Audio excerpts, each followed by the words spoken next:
Assalamualaikum warahmatullahi wabarakatuh. Hari ini kita akan membahas mengenai keseimbangan pasar pada fase E atau kelas 10 bersama saya Melisa Eko Nurjana SPD MPD dari SMA Negeri 1 Pagaralam.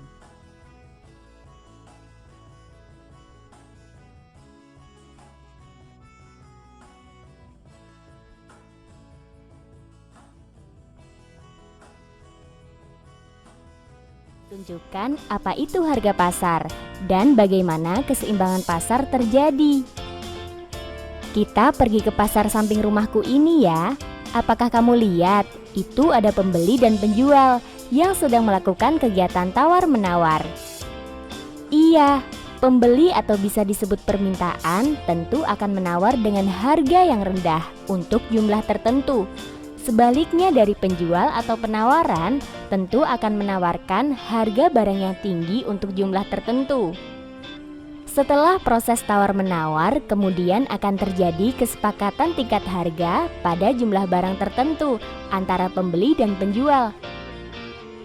Nah, harga kesepakatan pembeli dan penjual inilah yang disebut dengan harga keseimbangan atau harga pasar.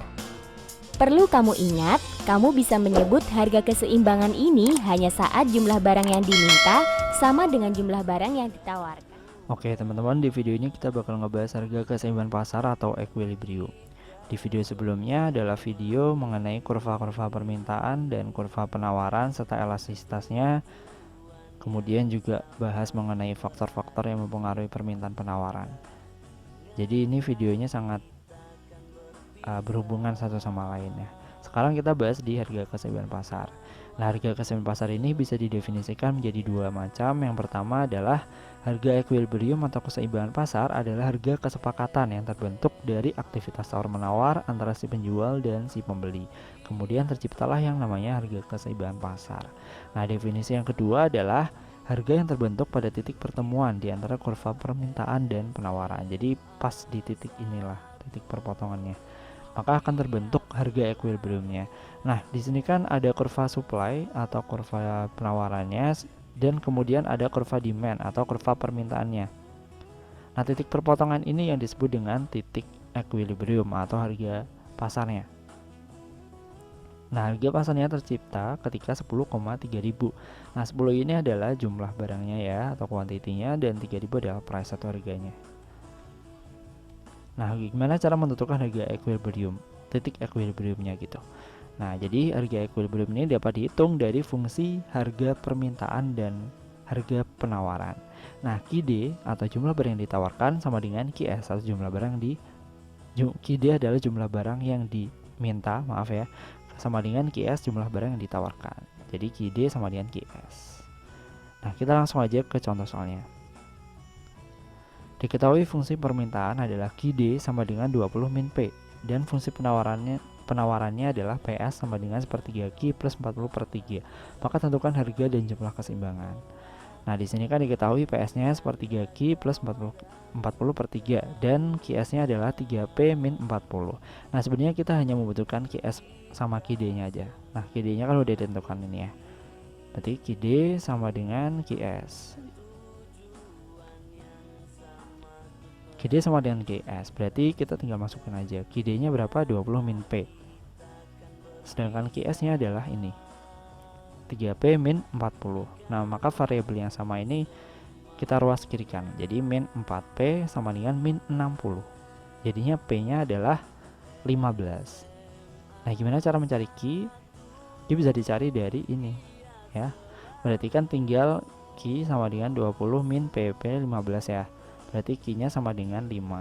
Nah, harga equilibriumnya tercipta ketika 5,15. Jadi, ketika harganya adalah 15 dan jumlah keseimbangannya adalah 5 unit. Oke, mudah kan? Oke, kita langsung lanjut ke klasifikasi penjual dan pembeli. Nah, dari kurva keseimbangan itu bisa kita lihat atau bisa kita klasifikasikan antara si pembeli dan penjual menjadi beberapa macam. Jadi yang pertama adalah pembeli marginal. Nah, pembeli marginal itu adalah pembeli yang daya belinya sama dengan harga equilibrium. Jadi misalkan harga equilibriumnya A, B, maka dia daya belinya itu ya pas di harga equilibrium pasarnya. Kemudian yang kedua adalah penjual marginal. Nah, penjual marginal ini adalah penjual yang harga jualnya sama dengan harga equilibriumnya. Jadi berbeda antara pembeli dan penjual. Kalau penjual itu harga jualnya, kalau si pembeli itu daya belinya. Kemudian yang ketiga adalah pembeli submarginal. Nah, pembeli submarginal adalah pembeli yang daya belinya di bawah harga equilibrium, karena ia menaksir bahwa harga pasar akan lebih rendah dari semestinya. Jadi misalkan gini, si pembeli ingin membeli barang A ya, ingin membeli barang A. Dia berasumsi bahwa harga barang A di pasar itu sekitar 70.000. Nah, taksiran dia itu atau asumsi dia itu salah. Ternyata dia itu harga barang A itu lebih tinggi dari 70.000. Misalkan harga di equilibriumnya adalah 80.000. Gitu. Jadi taksiran atau asumsi dia itu lebih rendah dari harga pasar yang semestinya. Itu pembeli submarginal. Nah, kemudian yang keempat ada penjual submarginal. Nah, adalah penjual yang harga jualnya di atas harga equilibrium, karena ia mengharapkan keuntungan dengan menunggu kenaikan harga untuk menjualnya. Kemudian yang keenam. Yang keenam di sini ada penjual supermarginal, yaitu pembeli yang harga jualnya, ini penjual ya, penjual yang harga jualnya di bawah harga equilibrium, karena ia mengharapkan keuntungan dengan lebih banyak pembeli yang akan datang. Jadi keuntungan yang dialami penjual supermarginal ini disebut sebagai premi produsen di sini.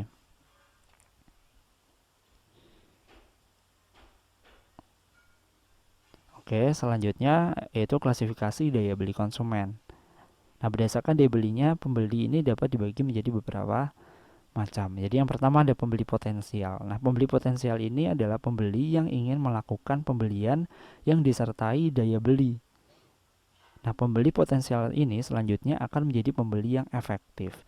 Contohnya adalah pembeli marginal dan pembeli supermarginal. Pembeli marginal ini apa? Pembeli yang daya belinya pas ya, pas di titik equilibriumnya. Nah, sedangkan untuk supermarginal berarti pembeli yang berasumsi bahwa harga di pasaran itu, jadi gini, misalkan dia mau membeli barang A ya, dia berasumsi barang A-nya ini harganya 70.000 di pasaran, dan padahal barang A itu di pasaran harganya cuma 60.000. Nah, ini yang disebut dengan premi konsumen, karena ada gap di antara kedua asumsi tersebut, yaitu yang tadinya dia berasumsi 70.000 ternyata lebih murah harganya, sehingga ini disebut sebagai premi konsumen gitu. Kemudian yang kedua adalah pembeli yang efektif. Nah, pembeli yang efektif itu adalah pembeli yang membeli dan disertai dengan daya belinya. Kalau ini udah paham ya. Kemudian yang ketiga adalah pembeli absolut. Pembeli absolut ini adalah pembeli yang ingin membeli namun tidak disertai dengan daya belinya. Nah, contohnya adalah pembeli submarginal. Ingat ya, pembeli submarginal berarti kalau misalkan dia mau membeli barang A, dia berasumsi barang A-nya itu harganya misalkan 60.000, dan ternyata barang A itu di pasaran harganya 80.000. Berarti ada gap 20.000 kan.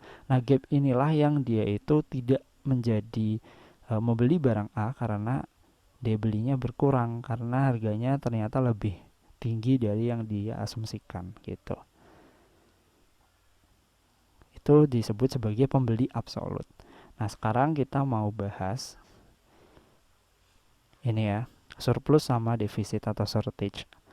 Nah, dalam mekanisme pembentukan harga pasar ini dapat terjadi dua keadaan selain harga keseimbangan itu sendiri yang udah kita bahas tadi. Jadi yang pertama adalah surplus dan yang kedua ada defisit atau shortage. Nah, surplus ini adalah keadaan di mana jumlah barang yang ditawarkan itu lebih banyak daripada jumlah barang yang diminta, maka disebut sebagai surplus. Nah, biasanya si produsen ketika supply-nya ini tuh lebih banyak ditawarkan, sedangkan jumlah barang yang diminta itu tetap gitu ya, maka kan ada sisa gitu, ada sisa output atau sisa barang. Nah, sisa barang inilah yang kemudian nanti di pasar internasional, kalau misalkan kita udah ngebahas mengenai perekonomian terbuka yang melibatkan rumah tangga luar negeri ya, rumah tangga foreign, maka di sini terjadi yang namanya perdagangan internasional atau PI. Maka kelebihan dari barang tersebut itu bakal diekspor ke luar negeri.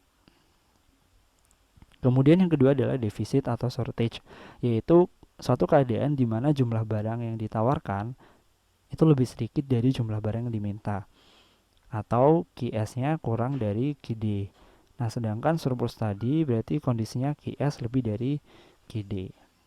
Nah, ketika ini QS lebih dari QD, maka si produsen itu bakal mengekspor karena ada kelebihan barang gitu kan. Kalau QS kurang dari QD, maka si produsen biasanya juga melakukan impor barang gitu, atau si konsumennya melakukan impor barang karena ketersediaan akan supply itu sedikit.